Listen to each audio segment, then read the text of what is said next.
how are you? I hope you're doing well.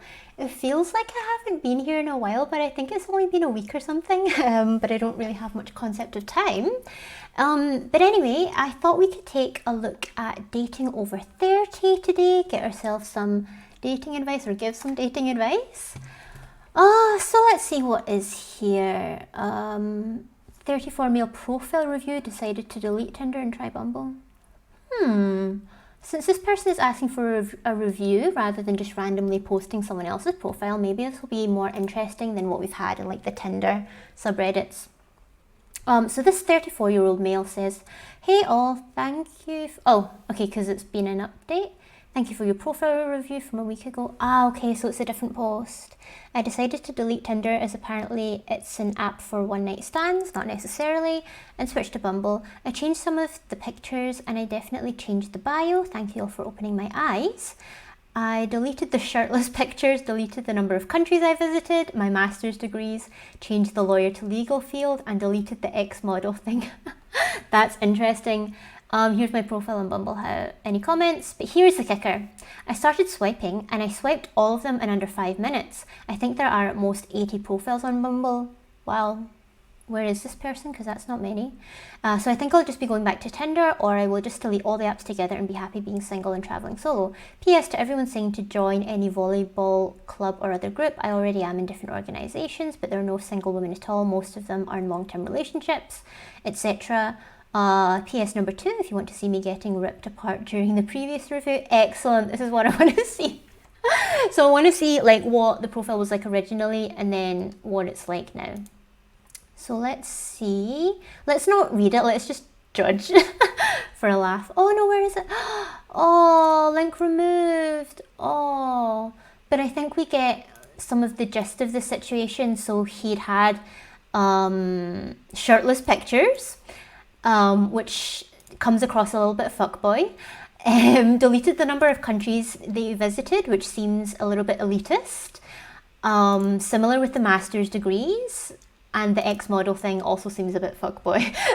So I can understand why he was given that advice. Although that being said, these things don't necessarily equal fuckboy or elitist, but on a dating app where literally the whole sale is to judge someone based on their profile in an instant, this is what people are going to do, right? So let's see. This is the new Bumble profile. Let me make this bigger. Oh my god, it's getting smaller. Okay. I don't fucking know. Okay, let's do this. So this is Alex. This is just one picture. Okay. So more about him.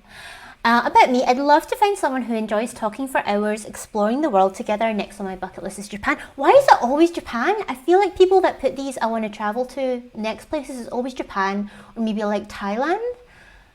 Seems very common, and just share the happiness. I love diving into new, interesting topics from geeky stuff to history, finance, and TV shows. That seems cool. Basics, got the height, which we've spoken about before. That seems to be a big thing for people. He's active, he's got a postgraduate degree, he drinks socially but never smokes. Is looking for a relationship and doesn't want kids. Interested in running, Pilates, museum galleries, cooking, thrillers. And knows 4 languages. That's cool. Like, I'm from the UK, and there it's very much like, why bother learning another language when everyone speaks English, which is extremely ignorant. So what I've learned is that in a lot of European countries, it seems to be really common to be able to speak multiple languages, whereas in the UK, if you can speak anything other than English, it's like, wow, that's amazing, you must be so smart. So yeah. Favorite quality in a person is empathy. Interesting. To be very honest, my first reaction to that is bullshit. Just because empathy is so specific. It's not even, like, I think a common one that's not about looks is like intelligence or being kind, things like that, but empathy is so specific.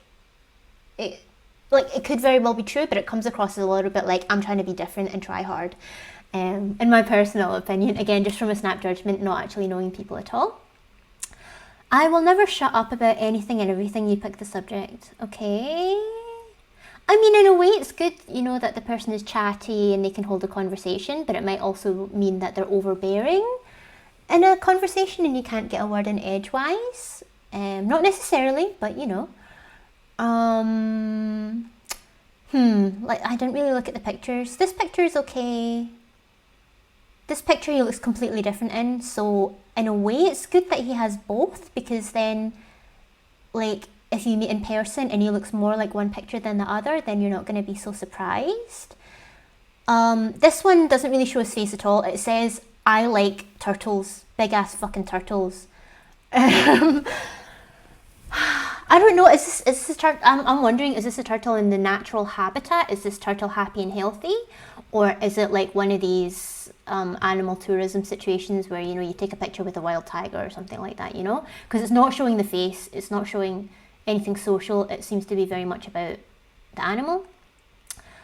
Blurring out other people's faces, I appreciate that. This one also looks quite different. So it seems that Alex34 has picked pictures that I think are varying degrees of how old they are and when they were taken, perhaps.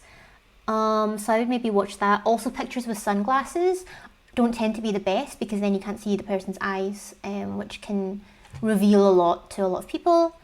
Something I learned way later than I should have: to enjoy the damn moment. Okay, that's much of a much. Cool, so I think that's all from this person. Yeah, I think for sure it sounds as if the new profile is better, Sir Alex. So yeah, good job on that. What else? 34, single in a small town. What's the question though? Is this just gonna be ranting? Anywhere out there in a similar situation? How do you know people? Yeah, that's not so interesting for us in terms of giving advice. I think it's quite generic, so let's move on.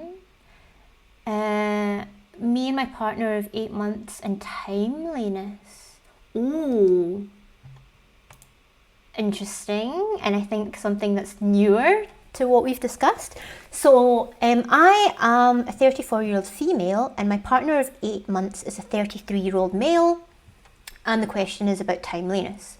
So TLDR, I love that you put it at the top and not at the bottom, because I'm always like questioning why do people do that. So excellent that it's at the top. What's an acceptable timeline for an engagement?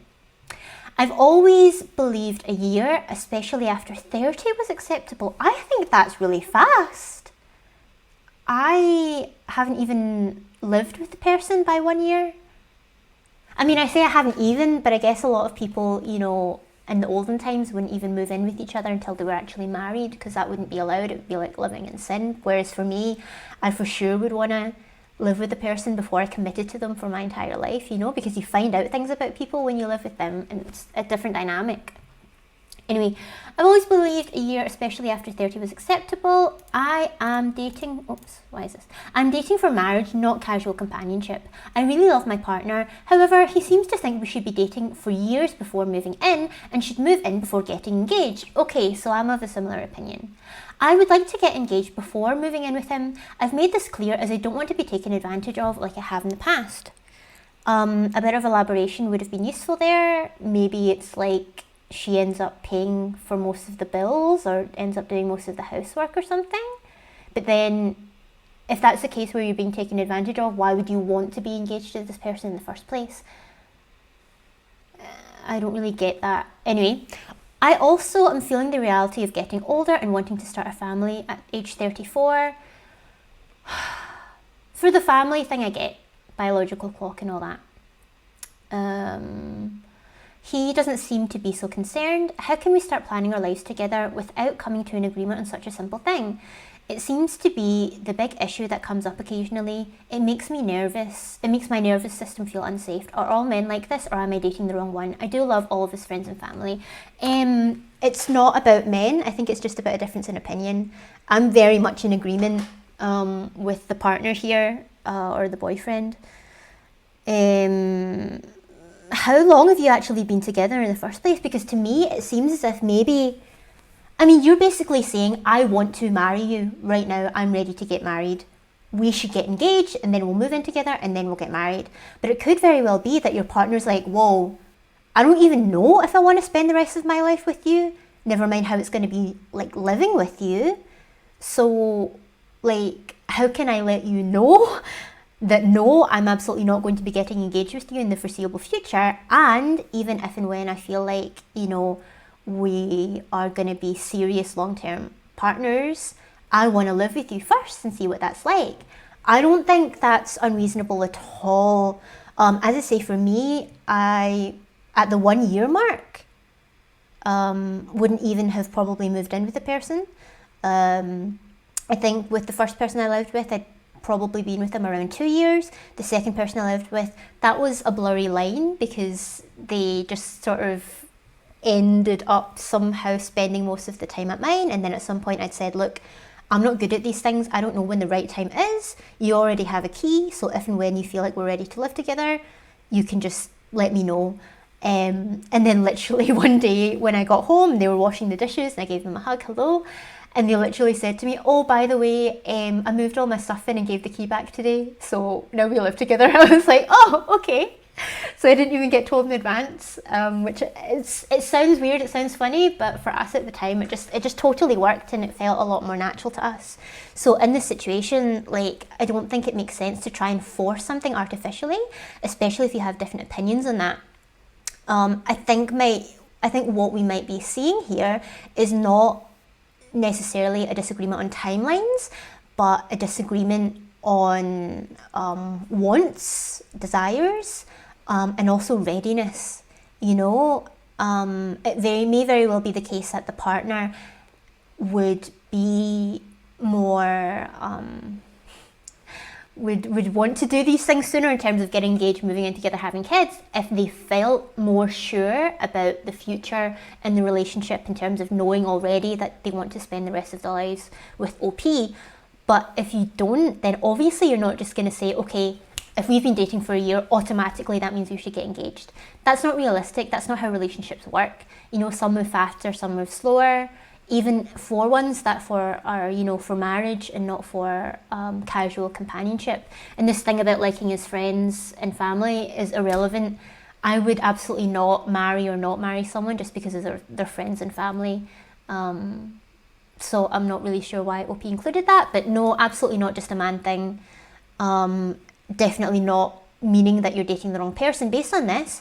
But again, it might mean that there's a mismatch between the wants, desires, and readiness. So I think there's a conversation to be had there about, do you actually envision us getting engaged? Do you actually envision us getting old together? I think that would be the foremost conversation to have in this situation. Cool, I quite like that one because, as I say, it was a new topic compared to the other ones that we've done, so that was nice. Has reconnecting ever worked favourably for you? I 100% do not believe in people getting back together once they've broken up. I'm assuming that's what this is asking about, but let's see. So OP asks, has reconnecting ever worked favourably for you? I'm a month out from a breakup, been no contact during that time. The last things we said to each other was that we missed each other, loved each other, etc. It ended because she felt that something was missing but didn't know what. She had to do what was right for her, but that she also could be making a mistake and didn't want to lose me. But she would rather hurt me now than 6 months down the road. We had discussed kids, moving in a few months from now, etc. So it was getting serious. I have found the urge to send her a simple miss you text, but I also know I told her that my door would always be open and that I still wanted this. Has it ever worked out? Have you regretted it? So I just realised that what I said a moment ago is a little bit slightly perhaps contradictory to some advice I gave in a previous episode. Do you remember when we had that woman that she was like, was I too hasty in breaking up with this guy because he didn't want to commit to me after like a month? And I was like, yeah, you're being too fucking hasty. That was only 3 days ago. Message him and say, like, sorry, but actually, I think that was a mistake. Let's get back together type thing. Because it had only been 3 days. But when it's been like a month out, and then it was the other person as well that broke up with you, not the other way around, I can understand how that makes you want to even more get back together because you never wanted to break up in the first place. But flip-flopping is not a good sign. As I say, if it was really quick, if it was within the first week or so, like shit, like, I don't know why I didn't realize this before, but now I'm, you know, experiencing life without you, and I don't want to do that. But by the time a month has been, like, no offense, but that, you know, you've already started to do some moving on by then. You've already started to think about other things, and some people may have already started dating other people, especially if you weren't together for that long. OP hasn't indicated here how long they were actually together in the first place, but so I've never, after breaking up with someone, got back together. Apart from, like, maybe when I was in high school, where it was like on-off relationships and you weren't really, like, it was never a mature thing anyway, do you know what I mean? But certainly in my adult life, I've never broken up with someone and got back together. I just, one, I don't believe in it.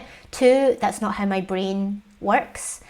2.5, I think it's revealing that I said brain and not heart or something like that, but it's, I mean, that's where my thinking happens, so it's not how my brain works. And 3, I've never ever heard of it actually working out for someone else. Like, in terms of other people that I know, they always end up, like, breaking up again and staying broken up, etc. So I don't believe in it. I just don't think it works. As I say, people move on, you know. People have to be able to let go and do that in a healthy way. And I think that if you're just always, like, trying to come back and rekindle things, and that's unhealthy, both in terms of the relationship and for your own, like, mental well-being and whatnot.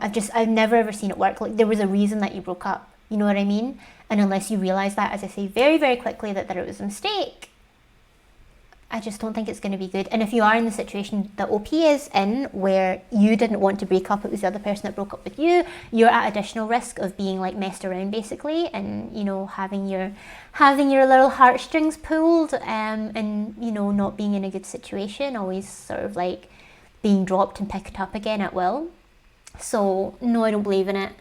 I don't think you should pursue anything. And again, this thing with, like, sending an I miss you text, I don't think that's a good idea at all. That very much portrays, I'm not over you, I'm still thinking about you all the time, I want to get back together. So I wouldn't do that. I would wait a bit longer, to the point where you feel like as if you're at least starting to get over it. You've accepted the situation, right? Once you've accepted the situation, then I think it's okay to message again, just as if, like, normal friends, like, hey, haven't spoken in a while, how are things, how are you doing? Or, you know, to follow up on something specific, like if they got a new job, like, hey, how's the new job going, hope everything's all good. And do it in a way that, like, leaves the door open for them to reply, but also doesn't require a reply. So as I say, like, hope all is well with you. That signals that, yes, I'm open to talking, but if you don't want to, well, anyway, I hope it's all good with you, rather than just, how are you? That's very expectant of a reply. Does that make sense? And the reason for that is because, again, you don't want to be giving signals that, hey, I'm not over you, I want to get back together, I want to be all up in your business. And 2, if the other person hasn't quite got to that level of, like, acceptance or, like, being okay with the situation, then that could just toy around with them and play with them a little bit in a way that isn't going to be nice for either of you. All right, so that's my advice on that. Cool. Lack of texting equals lack of interest? Not necessarily. Some people just don't like texting. So I'm a 32-year-old female, says OP, and have been seeing this 34-year-old male for the last month. We've met 4 times so far and have plans to meet on Monday. In person, everything seems to be going good. We talk effortlessly for hours while holding hands, have been intimate, kissed goodbye, and at least I feel a real interest and connection. However, between hanging out, we barely text each other than to set up the next time. We've both been initiating meeting up again. This is good. I tried to be a bit flirty while texting last time, which he ignored and just replied to the other stuff in my text. Maybe it's not that he ignored it, maybe he just didn't realise that that's what you were doing. He's never really complimented my appearance or told me he's interested or even likes me. Girl, maybe not with words, but did you just read what you wrote? It makes me feel very insecure because people do that when they're interested in someone, right? There are more ways to communicate than through speech. However, I understand that if your communication style works better with actual words, to be fair, I do better with actual words as well because, you know, being neurodivergent, it's a lot of the time difficult for me to read between the lines, especially if I feel like I'm getting mixed signals. So to definitively, explicitly say that, to be fair, does also work better for me, but it doesn't necessarily mean that that's, you know, the other person's communication style as well. OP continues, I have a disorganized attachment style, so this all makes me want his acknowledgement even more. Guys I've dated before who've been clearly interested makes me want to withdraw instantly. Not very healthy, I know. Deep down, I don't think he's interested, since if you doubt a guy is interested, he's not. Yeah, but in person it's all good, and he's also initiating stuff. So it's not as if it's all one-sided, you know, and he only like goes along with it if he can be bothered. You know when a guy likes you, again, not necessarily true. Some people don't notice, some people don't realise. If a guy is interested, he will text you or try to make contact a lot, not necessarily true.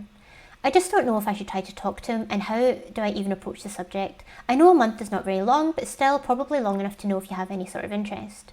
I was contemplating whether to text him today just to check in. We've not been in contact since Tuesday. That's quite a while because this was only posted yesterday, so it's been almost a week. But then a voice in my head tells me, don't chase him, he'll be turned off if you initiate texting. That's such a common thing. That is a common thing. Would it be a terrible idea for me to text him? I'm so confused over it, and I'm so confused over it all and overthink everything. Should I just let go and accept that he's probably not into me at all? Girl, it sounds to me like he is interested in you. So you've met each other 4 times within the last month, which is once a week, which I think is on the lower side of regular, but nonetheless still regular. In person, everything seems to be going fine. You talk effortlessly, so it's not as if there are awkward conversations or as if, you know, they're only interested in being physical. You know, you hold hands while you talk, you've been intimate, kiss each other goodbye, and things like that. And you even say you feel a real interest and a connection, you know? So the only thing that seems to be bothering you is that he's not texting you a lot. Which, as I say, maybe he's just not into texting a lot, maybe he's busy a lot, maybe he's just, you know, like, I'm the kind of person, again, being neurodivergent, I'm kind of like out of sight, out of mind. If I'm not, you know, seeing or hearing from a person a lot, I kind of, like, I don't want to say I forget that they're there, but I concentrate on the other things that are in sight. And sometimes, like, I forget how long it's been since I've spoken to somebody, and then I need to, you know, actively check in with them or whatever. So he could be that way as well. Again, you know, you're both initiating stuff. He didn't necessarily ignore the flirty text. Like, some people just genuinely don't realise that you're trying to flirt with them. Again, if he also takes stuff really literally, maybe he doesn't understand the subtext of what you were getting at, you know, maybe you were too subtle for him to understand, maybe he doesn't know how to flirt, he's not comfortable doing that, or certainly over text, so he decided, you know, best to avoid it rather than get himself in a silly situation and make himself look silly. Again, never complimenting their appearance or saying that they're interested. Again, I kind of understand that, because it's this thing of being explicit and using your words. But not everyone is that way. You know, sometimes it's described as having different love languages. Some people want, you know, words of gratification and acknowledgement, validation and things like that. Other people are better at showing how they feel about someone, you know, little things that they do, like, you know, holding hands, kissing, things like that. Other people, you know, are into, like, gestures, you know, little favours they do for you, maybe little gifts, things like that. So no, it doesn't necessarily mean that this person isn't interested just because they haven't said explicitly. Again, their actions are saying more than their words here, which is fine. Good that you're aware of, like, your attachment style and you know, how you generally tend to be. This is good for you to know and also take into consideration when you're reacting to something or trying not to react so much to something. Should I try and talk to him? Should I approach the subject? I think you definitely should try and talk to him. You know, I mean, in relationships in general, open communication, you know, I think it would be foolish to break off just because he didn't text you enough or explicitly say that he likes you. So how do you approach the subject? I would wait until you meet on Monday. So, you know, you've sort of done your greeting stuff. How are you? How's your day going? Blah, blah, blah. And then I would just approach the subject and say, hey, like, I wanted to ask, like, we, like, before we met up today, like, we probably didn't even actually speak to each other since, like, Tuesday, which for me is quite a long time. Like, usually we're texting every day or every couple of days, and, like, I just wanted to check, like, is it just that you don't generally tend to text a lot? Or, like, is this, like, a not good sign or something? You know, like, approach it kind of casually and out of a place of I'm just interested to know, rather than be like, hey, why didn't you text me since Tuesday? Why haven't we spoken since Tuesday? Why do you never this? Why do you never that? Why do you always? Just be like, hey, I was just wondering, you know, like, I don't want to, like, I really like you. I'm interested in you, but, like, I don't want to, I don't know, like, be messaging you or seeing you too much if you're not, like, as interested. So I just wanted to check so I know that, like, what's okay with you and what you're comfortable with. You know, my communication style, I tend to, you know, I find it more easy to understand when people say things like, yeah, I really like you, you know, I'm interested in seeing you, you know, you look nice today, things like that. That's how, you know, I respond well to those things. But when people don't explicitly say stuff, I just get a little bit confused. So I just wanted to talk to you about it and, you know, see what the situation is. I think that's okay. Again, communication is really important. So I think that if you're able to, one, have the conversation, and two, talk about and understand what your actual communication styles are, then I think it'll be better for you to understand each other, and also to, you know, to be a little bit flexible and start adapting a little bit to the other person's communication style as well. So, you know, still appreciating and catering to your own communication style, accepting that that's the way that, you know, you are able to absorb information, but then also being appreciative of the other person's communication style. So if they like words of gratification, then making more of an effort to say those things. If they are more into, like, physical touch and affection, then, you know, cuddling them a little bit more, things like that. So yeah, I don't think this is necessarily anything to be concerned about. I'd say definitely don't just let it go and accept that he's probably not into you, because I think he probably is into you. So as I often say, don't wonder, just ask. Have the chat with him, and then you'll know for sure. Cool, these are good ones today. Let's try and find one more. Oh, another profile review, and then maybe actually this one will be still up and we can actually look at it. So this person is a 30-year-old gay man looking for helpful feedback on their profile. He says, I've been using Hinge for about 7 months and I have 5 matches. Have had 5 matches in 7 months, or currently have 5 matches in your inbox, all of whom I contacted first. I've not had anyone send me a like or comment. The ones who I've matched with aren't the best conversationalists, and I feel like it's very one-sided until they have stopped replying. I live in a capital city, and whilst the gay population of any given place is smaller than the straight population, there's a lot of LGBT plus people here. I don't think I'm a very attractive person, and I do recognise that looks are incredibly important, especially on dating apps. But I would hope there's a way to show how I am rather than just what I look like. Humans are very visual, so I get that it's a big ask. Any feedback and suggestions would be appreciated, and here's the profile.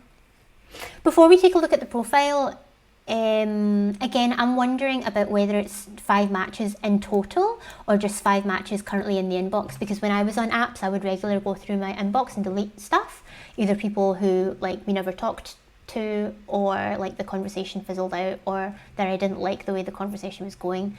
But if we're talking about 5 matches total for the 7 months, I would be wondering, well, how many people have you said yes to? How many people have you swiped right to? Or, oh no, this is left.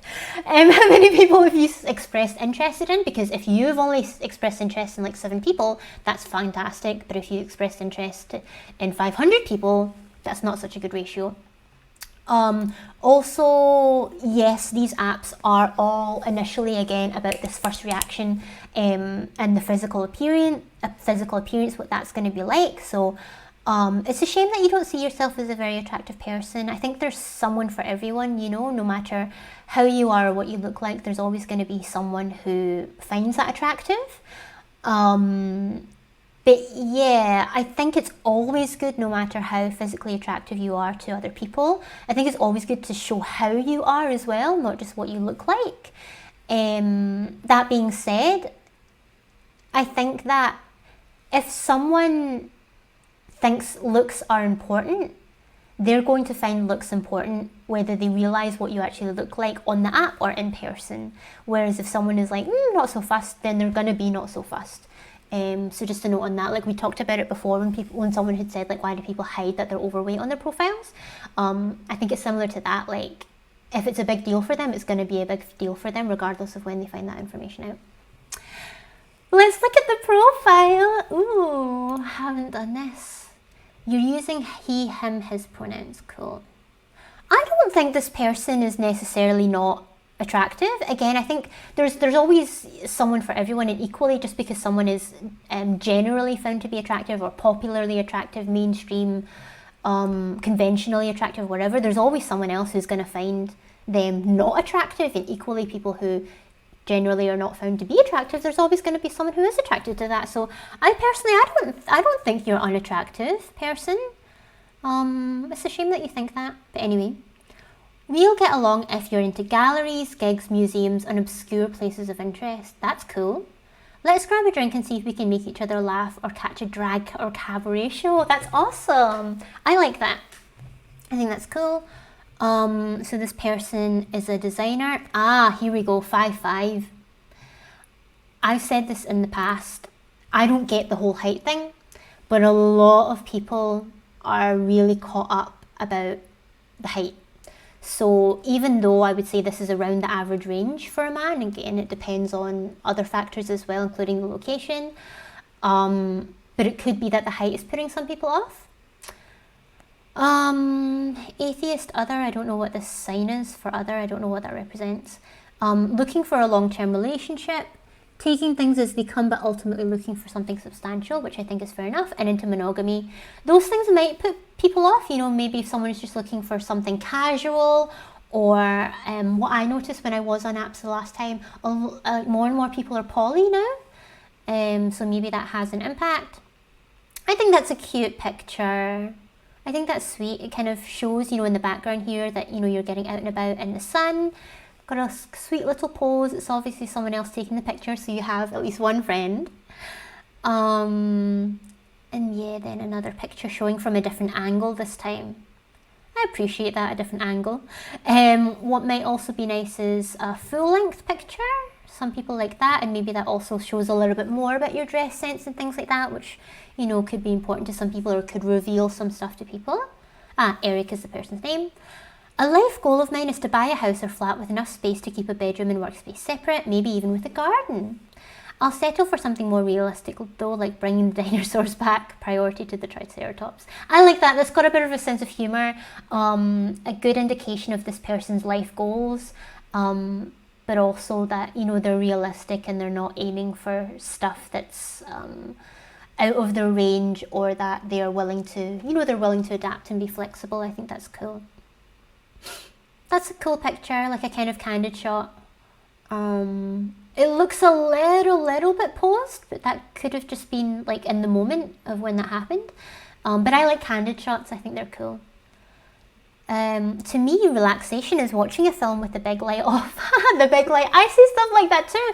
Person, are you Scottish? Because I feel like that's a very Scottish thing to say. I don't know I didn't say their location, but yeah, the big light, the ceiling light, that's the big light.